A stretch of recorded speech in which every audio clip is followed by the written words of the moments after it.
Pour créer un nouvel en-tête, sélectionnez l'onglet Insertion dans le ruban.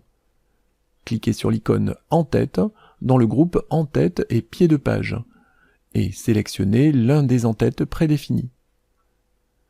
D'une façon équivalente, pour créer un pied de page, sélectionnez l'onglet Insertion dans le ruban.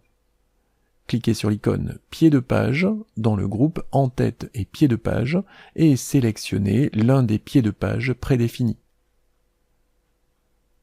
Pour modifier l'en-tête que vous venez d'insérer, cliquez sur l'icône En-tête dans le groupe En-tête et pied de page et sélectionnez Modifier l'en-tête dans le menu.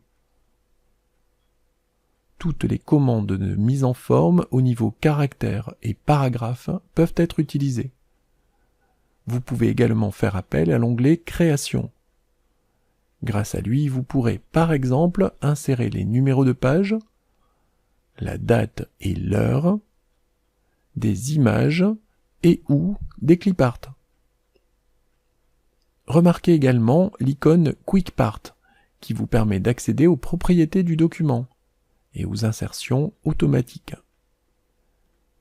Si vous sélectionnez Organisateur de blocs de construction dans le menu, vous avez accès à plusieurs objets préformatés qui donnent un aspect professionnel à votre document.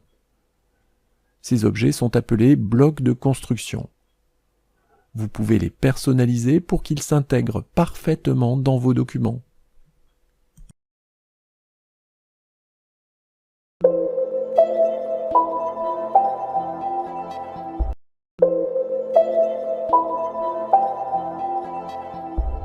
Pour illustrer l'insertion automatique, nous allons associer l'abréviation CQFD avec le texte non abrégé « Ce qu'il fallait démontrer ».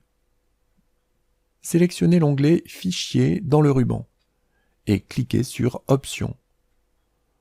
Dans la boîte de dialogue « Options Word », sélectionnez l'onglet « Vérification », puis cliquez sur « Options de correction automatique ».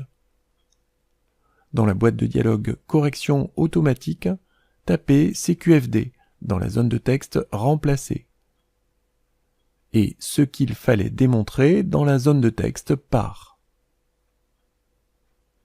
Cliquez sur « Ajouter », sur « OK », puis sur « OK ».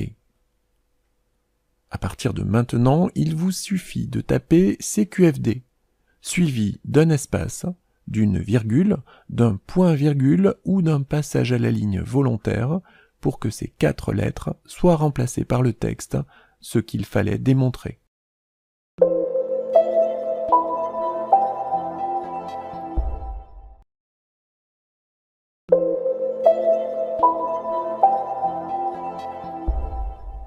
En quelques clics souris, les blocs de construction vous permettent d'insérer des contenus sophistiqués dans vos documents.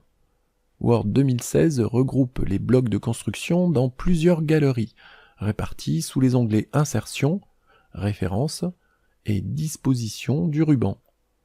Par exemple, dans l'onglet Insertion, vous pouvez utiliser les blocs de construction Page de garde, En-tête, Pied de page, Numéro de page, Zone de texte et Équation. Si nécessaire, vous pouvez ajouter vos propres blocs de construction dans une des galeries existantes. Premièrement, sélectionnez le texte ou graphique à convertir en bloc de construction. Deuxièmement, sélectionnez l'onglet approprié dans le ruban. Troisièmement, cliquez sur l'icône de la galerie où vous souhaitez insérer la sélection et sélectionnez « Enregistrer la sélection dans la galerie ». À titre d'exemple, pour insérer une page de garde personnalisée dans la galerie des pages de garde, définissez-la. Sélectionnez son contenu, basculez sur l'onglet Insertion.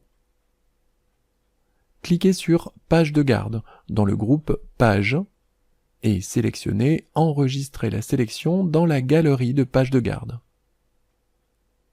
Donnez un nom au nouveau bloc de construction et validez en cliquant sur OK. Pour utiliser ce bloc de construction, il suffit de le choisir dans la galerie qui l'héberge. Ici, la galerie Page de garde.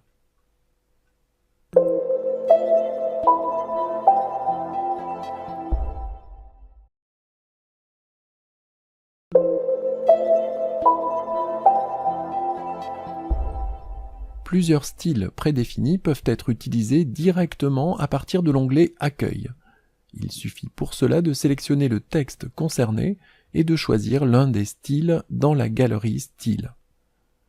Si vous le souhaitez, vous pouvez créer vos propres styles. Premièrement, sélectionnez un bloc de texte.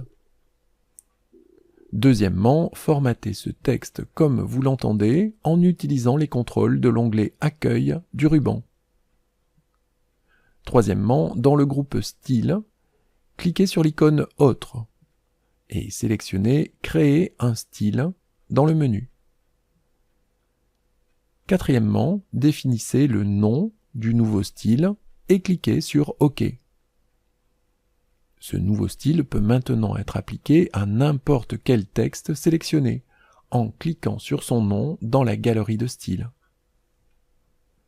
Pour supprimer un style, cliquez du bouton droit sur son icône dans la galerie de styles, puis sélectionnez Supprimer de la galerie de styles dans le menu contextuel.